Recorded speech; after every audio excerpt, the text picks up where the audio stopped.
안녕하세요. 청교수 스포츠입니다. 청교수 가족방 여러분들의 적중을 축하드립니다. 영상 내용 외 조합픽은 아래 하단 고정 댓글 확인 후 가족방 무료 입장하시면 확인하실 수 있습니다. 2월 13일 해외 축구 4경기 분석 시작하겠습니다. 첫 번째로 바야돌리드 대 오사수나 경기 알아보겠습니다. 먼저 바야돌리드는 발렌시아와 소시에다드를 모두 1대0으로 잡으면서 2연승을 기록했다.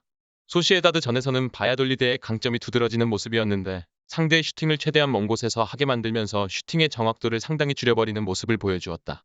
기본적으로 라인을 내리고 대응했을 때의 안정성은 꽤 괜찮은 편이다. 소시에다드와의 첫 만남에서도 75%의 슈팅을 박스 바깥에서 하게 만드는 등 슈팅의 정확성을 상당히 줄일 수 있는 무브를 잘 수행하고 있는 상태이며 온더볼 능력이 뛰어난 팀은 어느 정도 수비진을 붕괴시키는 모습을 보여주기는 하지만 상대적으로 온더볼 능력이 떨어지는 하위권 팀들은 바야돌리드를 쉽게 돌파하기 어렵다. 올 시즌 9위 이하의 팀을 상대로 홈에서 멀티 실점을 내준 적은 없었다. 물론 득점력이 뛰어난 팀이라고 보기는 어렵다. 이어서 오사수나는 에스파뇰과 1대1로 무승부를 거두었다. 아틀레티코에게 0대1로 패배한 경기를 제외하면 최근 5경기에서 모두 승점을 따내는 등 다크호스로서의 역할을 잘 해내고는 있는 상태이다. 다만 빈곤한 득점력으로 인해 탄력을 쉽게 받지는 못하고 있다. 홈에서는 라인을 올리면서 상대를 전방부터 괴롭히는 양상을 자주 보이지만 원정에서는 상당히 보수적으로 임하는 상황이 많은 상태 때문에 아빌라도 수비에 에너지를 쏟는 비중이 높아 득점력이 상당히 부진한 경우를 자주 보여주고 있다. 오사수나의 원정 골 기록은 올 시즌 10경기 7골에 불과한 상황이다. 오사수나가 원정에서는 라인을 내리고 보수적인 운영을 하는 경우가 잦은데 이 경우에는 수비적으로 안정성을 보이는 경기가 많다. 다만 이로 인해 공격적인 파괴력도 줄어드는 상태이며 다득점 양상으로 가기에는 매우 어려운 상황이다. 이에 저희 청교수 스포츠는 무승부를 추천합니다. 핸디 언어범 및 최종 조합은 고정 댓글 확인해주세요. 두 번째로 나폴리 대 크레모넷의 경기 알아보겠습니다. 먼저 나폴리는 점점 스쿠데토가 품에 다가오는 중이다. 3월에 라치오와 아탈란타와의 연전이 예정되어 있기 때문에 크레모넷의 사수올로 엠폴리로 이어지는 2월 3경기에서 모두 최상의 결과를 가져와야 할 것으로 보인다. 이미 크레모넷에게 덜미를 잡혀본 적이 있었다.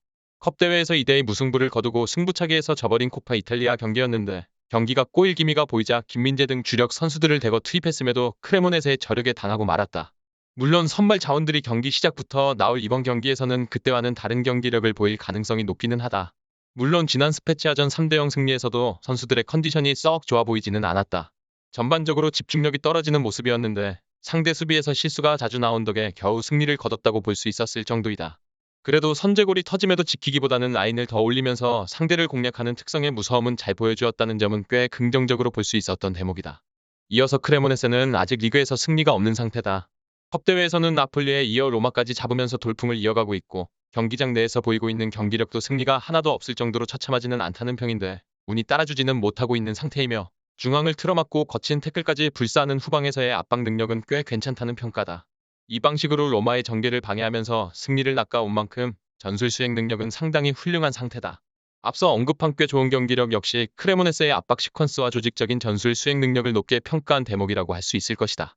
크레모네스의 경기력이 리그에서 승리가 없을 정도로 처참한 상황은 아니지만 전술적인 수행 능력에 비해 디테일에서 떨어지는 것이 승부를 가릴 가능성이 높을 것으로 보이며 나폴리의 전개를 방해하는 모습 정도는 기대할 수 있지만 떨어지는 골결정력과 잦은 수비의 실책으로 인해 승리를 내줄 것으로 보인다. 이에 저희 청교수 스포츠는 나폴리 승을 추천합니다. 핸디 언어범 및 최종 조합은 고정 댓글 확인해주세요.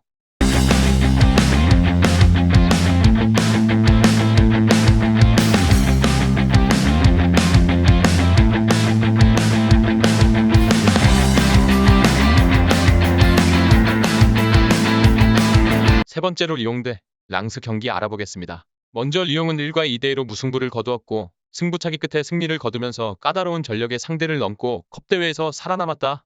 릴의 닭공 양상에 상당히 고전했지만 수비적인 리스크를 잘 공략했던 것이 주요했던 경기이다. 다만 미리 2골을 넣어놓고도 2골을 실점하면서 동점을 허용한 것은 아쉬울 수밖에 없었다. 전반적으로 압박이 거센 릴의 기세에 눌려 경기 주도권을 완벽하게 상실하는 모습이었는데 랑스가 릴처럼 아주 거칠게 나오는 스타일은 아니지만 전방에서 활동하는 비중이 많은 팀이라 상대의 전방 압박에 대처해야 하는 리옹 입장에서는 또 부담스러운 상대가 될 수 있을 것이다. 전방 압박에 시달린다면 리옹의 플랜인 후방부터의 빌드업에 문제가 생길 가능성도 높다. 이어서 랑스는 최근 4경기에서 모두 승리가 없는 상태이다. 실점 억제는 어찌어찌 되고 있지만 득점력도 생각만큼 올라오지는 못하고 있는 상황이다. 사실 랑스의 공격 작업의 완성도는 상당히 좋은 타입이며 강한 전방 압박으로 공을 탈취하고 짧은 거리 역습을 이어가거나 본인들이 공을 소유하는 시간을 늘린다. 그러나 오펜다 등 공격진의 빅찬스 미스가 제법 있는 편이라 기대 득점 대비 6골을 실점하고 있는 상태이다. 때문에 리그에서 기대 득점 3위를 기록하고 있는 것과는 다르게 실제 득점은 8위에 그치고 있다. 다만 리옹과의 상성에서는 앞선다고 보는 편이 낫다.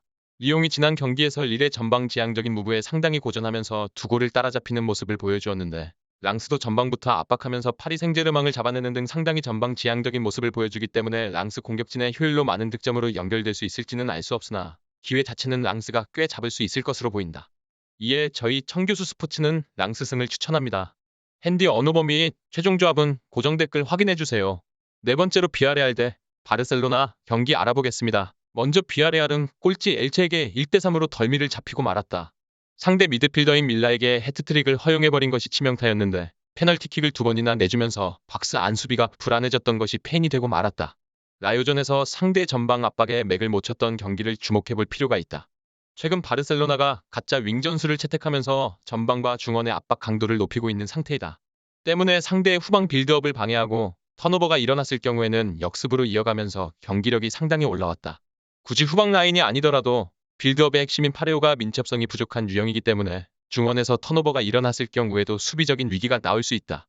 이어서 바르셀로나는 사비 감독의 리그 성적은 비판할 것이 없다. 굳이 흠을 잡자면 레반도프스키가 없을 때의 득점력과 경기력 문제 정도인데 레알 마드리드가 미끄러지고 있는 현 상황에서 리그 레이스에 방해가 될 정도로 치명적인 결과로 이어지지는 않았다.